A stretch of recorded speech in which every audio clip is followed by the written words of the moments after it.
Here are the 7 types of startups that get funded the fastest by investors. And this is based on news, publications, my own experience helping hundreds of founders get funded, over $100 million raised for my startups, other people's startups, as well as startups funds. As I've seen startups get funded and I track the time that they get funded, these are the 7 types of startups that I think get funded the fastest. And I'm going to rank them from the most obvious and the fastest funding that you're going to get to the least obvious that you might want to consider if you are raising funding, especially if you're in pre-seed or seed stages, you're an early stage founder and you're wondering what's it going to take to get funding. Before we continue, my name is Ed Kang, 7-time funded founder with 2 exits. That's just a fancy way of saying I've failed a bunch of times, and I always say I've learned so much from my mistakes as well as my successes, and that's to your benefit because I use YouTube videos like this and my channel to help early stage founders avoid some of the catastrophic mistakes that I've made, especially when you're raising funding. Not to say you're not going to make mistakes, but I'm going to try to make your life a little bit easier because it's hard enough as it is. I'm also the Chief Strategy Officer for Startups.com. If you're from Startups.com, thank you so much for joining us. Do the YouTube thing, like, comment, subscribe. Check us out at Startups.com if you haven't heard about us or you don't know what we offer. A lot of free resources on our website. Let's jump into the 7 types of startups that get funded the fastest by investors. And let me make a clarification here. This is about real startup investors, investors that want to see return, want to make money. I'm not talking about your rich aunt or uncle who just wants to YOLO some money in because they love you. Serious investors are ones that put in money and want to see you make money and they make money in return. There needs to be an ROI, a return on investment. These are the types of startups that I'm going to be talking about, which brings us to the warning. 99% of founders won't do the work to get here. There are no silver bullets. No silver bullets in this list whatsoever. And I know lots of founders who want to be founders, and I consider them entrepreneurs. They think about becoming an entrepreneur. They talk about becoming an entrepreneur. They watch videos like this about becoming an entrepreneur, and they won't do it. And I believe every founder that puts in the work eventually will achieve success, eventually can raise money if you're willing to put in the work. It's kind of like working for so many years to become an overnight success. So many founders look at those other founders that have raised money and think, wow, that must have been easy, or wow, that must have been lucky, not thinking about all the years of pain and suffering and the toiling that those founders have put into their startup to get to the point where they can get funded. And when funding really happens fast, it's usually because there's so much work, so much thought, so much leadership that's been put into the startup that funding automatically happens. But so many founders are looking for that magical silver bullet. What's that hack? What's that cheat code? And there are hacks and cheat codes to accelerate it a little bit more. But if you're not building a legitimate startup and you're not reaching these milestones and inflection points, you aren't going to get funded by real investors who need to make money.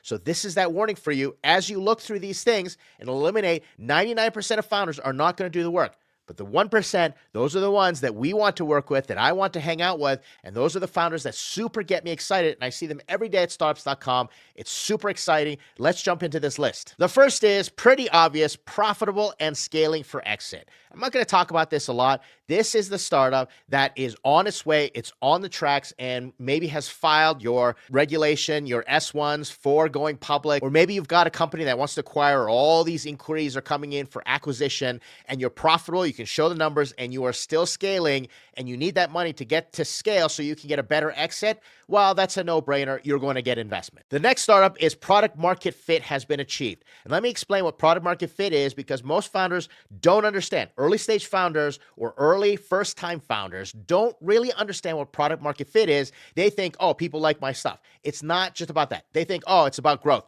It's not just about growth. There's so many factors that come into product market fit. Product market fit is when you have a hair on fire scenario and you're growing so fast and cash is piling up in the bank account. You can't hire fast enough. You're worried that your servers are going to melt down. Everything is accessible. Pricing is in agreement. Distribution channels are opening up. You're going viral. Comments are coming in from your users saying, I love this stuff. You should be a unicorn already. How can I do this? How can I do that? You're getting feedback. People are owning your brand. They're participating in community. There's so many things that are happening. Now, you don't have to be at unicorn levels. You don't have to be making $100 million, but you need to be growing up and to the right in hockey stick growth in terms of all those metrics to show that, yes, if we just pour gasoline on this fire and this fire is going to be really healthy, we will reach product market fit. And that's what that is. And most of the time when founders say they have product market fit, They don't have it because you don't have to say it. You just automatically know things are happening. The shit is hitting the fan. Please mind my expression. And the founders are all stressed because you're growing too fast and you could tank it. Well, at that point in time, it's pretty much up to the founders to lose. Product market fit startups get funding right away, really fast. Next is the hyper traction with buzz. And we're talking hyper traction, which is that growth. The growth numbers are crazy and there's buzz. You don't have profitability yet. There are still lots of things you could probably figure out. Maybe all the features aren't there. You don't know what you're doing. Most founders don't know what they're doing, but there's this palpable buzz in the marketplace. Maybe you got press. Maybe people are talking about you online, social media. You're going viral for that sort of thing. Well, investors are going to see that buzz and they're going to want to glom on and try to catch that wave right in the beginning as early as possible. I think of a really good example. We're talking about Clubhouse. Clubhouse is growing and Clubhouse still hasn't figured things out yet. Not that I've heard anyway. I haven't been to Clubhouse in a long time, but there's so much buzz and everyone's talking about how do I get an invite to Clubhouse, and it was growing so fast and getting all these users, and people were trying it. Celebrities were talking about it, and there were all these little clubhouses forming all over the place. Everybody wanted to be on it. That was the buzz. And so if you can get buzz in trade publications, you can get buzz in your industry with associations, newspapers are writing about you. Believe me, investors are studying that and they will contact you and say, hey, we see the growth. We see all the hype around your startup. Do you need money? And they will be contacting you. And that's when you're going to be funded the fastest because there'll be FOMO, there'll be a bidding war. So go out and get that buzz. If you're just growing and you still haven't got to product market fit, the full product market fit, but you got growth, go out and get press, get buzz, talk to bloggers, talk to social media people, talk to people who are journalists, who are writing things, get that buzz going, and you will see yourself funded pretty darn fast. Number 4 is world-class team with domain expertise. I'm talking about the team that has either taken VC before and had a glorious exit, or you have got such domain expertise because let's say you are one of the first employees at Google, or you are a co-founder of this unicorn startup. You've got so much expertise, and maybe you've got new ideas and new ways to do things, and you're ready to solve another problem in your industry. Other forms of domain expertise have to do with accolades and achievements. If you are an Olympic athlete, you won a Nobel Prize, you're a best-selling author, you tend to attract funding a lot faster than other founders who don't have that domain expertise. But Ed, you say, I don't have domain expertise. I'm just a regular working Joe. I'm just a regular person. I'm a kid from college that just graduated. Then go get the domain expertise. You don't have any excuses because anybody can put in 10,000 hours into something and become a domain expert. Go interview more people than other people have interviewed, or go start something that gets way more traction because you figured out an insight that other people haven't. And it doesn't even have to be a startup. You don't even have to build a product. You just have to be an expert, a thought leader. Maybe your opinions go viral. Maybe other people come and look to you. Maybe you figured a few things out and you've gotten that buzz because the spotlight is on you because of your expertise. Go do some amazing stuff. Go put yourself out there. Take some risks. Do things that other people won't do. They can't do. And they just won't put in the time so you can stand apart. Many people look at me and they say, you have a lot of domain expertise, as they look at how much money I've raised and how many founders that I've advised and how many thousands of startups have come through startups.com. And I love working with everybody, but it's a slog. It's taken me so many years to build that up. And I know eventually I'm going to be able to put that in front of investors and say, hey, look at all the startups that I have touched, contacted, how many of them have gone on to be successful. Trust me with your money. It's way easier. I'm putting in the work. I'm getting in the trenches. I'm embracing the suck and putting in the time. And a lot of founders won't do that. But domain expertise is one of the ways that will accelerate. I had an angel investor. He heard about me and we were in California, and it heard about me from an incident. There was a bit of buzz around me with an incident. It wasn't a good incident and it was a tough one. And he sat me down and he looked at me, and we were in a diner, and he asked me a bunch of questions. And I was sharing, these are the things that I've learned. These are the things that I think about. And he looked at me and said, when we get back to Canada, send me a proposal, a business plan. I'd like to fund your next venture.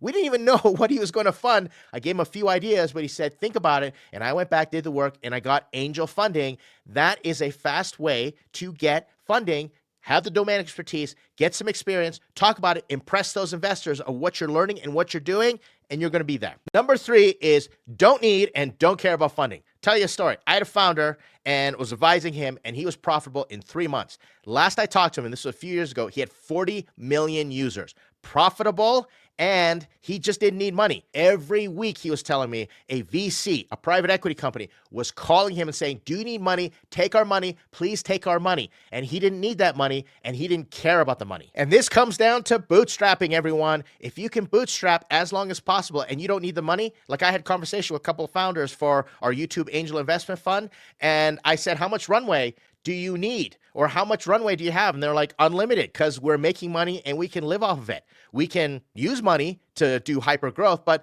we don't need the money. We just need smart people to come in and work for us. We're pretty much set. Well, that is music to investors' ears. That creates FOMO. If you have the discipline to bootstrap your startup and you go out and you don't need and you don't care about investors' money, I think about other founders that have said, you know what? I don't care about the money or how much money you wave in front of me. I care about the investor.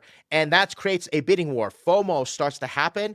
And that is the perfect situation you want to be in. Funding happens so fast, but you have to put in the work to get to the point where you can bootstrap and you can show investors, I don't need the money. Best time to raise money is when you do not need money. I say this over and over again. So if you can get the discipline and you can bootstrap any which way possible. I have so many videos where I talk about bootstrapping and other ways to generate revenue without going to investors. The better off you will be, and you will actually accelerate funding. It'll feel slow in the beginning because you're bootstrapping, but the funding will come so fast at the end, and that's how you work so many years to become an overnight success, and then poof, all that money comes in if you need it in the first place. And by then you have the discipline, the capital discipline. Because I had an investor and he ran a multi-billion-dollar family office, and he said access to too much capital leads to undisciplined decisions. And I've taken that to heart. So bootstrapping will create a resilient, scrappy startup that uses your cash wisely. So when funding does come in, you're not super diluted, and you use that funding to maximum benefit to pour gasoline on that fire, and then poof, you grow. Fastest funding out there. Number 2 is established channel and brand. This is my favorite, one that I'm sinking my investment thesis into and building myself.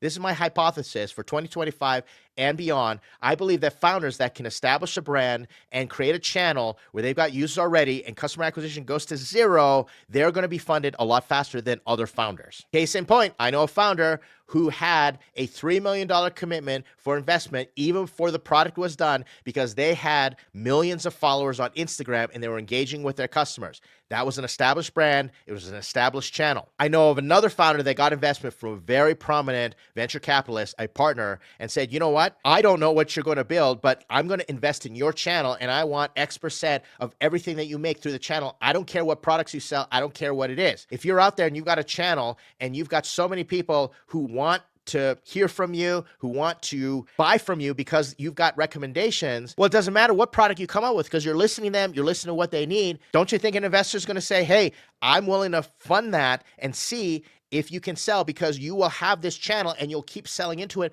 over and over again, and you'll get that feedback. You've already got founder market fit, and it's so much easier to get product market fit if you have founder market fit. So go out there, put in the hard work, and get a channel, and don't care about what product you sell. That's what I'd be doing as a non-technical founder. I create a channel first that attracts so many people, and I say, now I can build something.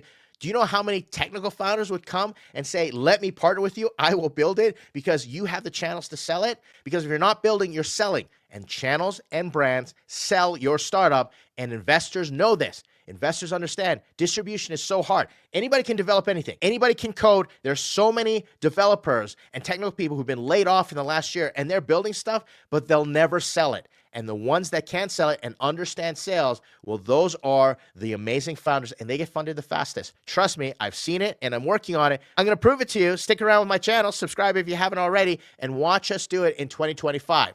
Let's get to number 1. Number 1 is really out there, and that's the crazy emotional potential unicorn moonshots. And that is a loaded sentence. Try to say that 10 times. I'll say it one more time. Crazy emotional potential unicorn moonshots. This is when someone has such a contrarian idea that it's absolutely crazy that it pulls on the emotions, maybe a morbid curiosity from the investor, and they say, you know what? I think this is a batshit crazy idea, but if you're able to pull it off, wow, it will change the world. It'll be a unicorn. That's what a moonshot is. And a lot of investors are interested in investing in that because they don't have to give a return in the same way that maybe LPs are asking them to, or they've got a fund that they know one moonshot will 100x, 500x the investment compared to all the other potential failures. There are investors that specialize in this.